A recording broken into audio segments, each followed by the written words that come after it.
इस दुनिया में अल्लाह तबारक व तआला ने इंसानों की तक़सीम मुख्तलिफ़ अंदाज से की।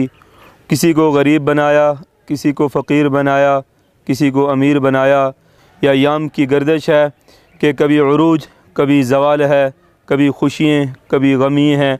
और इसी तरह कभी इंसान बड़ा खुश होता है, कभी बहुत परेशान होता है। शायर ने इसको बयान किया कि इंसान को कभी भी अपने ऊपर फ़ख्र और तकब्बर नहीं करना चाहिए। इंसान को अल्लाह तबारक तआला की तरफ देखना चाहिए। सितमगर वक्त का तेवर बदल जाए तो क्या होगा, तेरा पत्थर मेरा सर बदल जाए तो क्या होगा।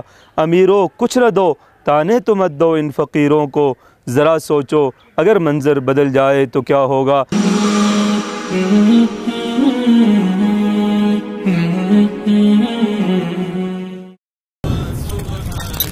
रिसाल उर्दू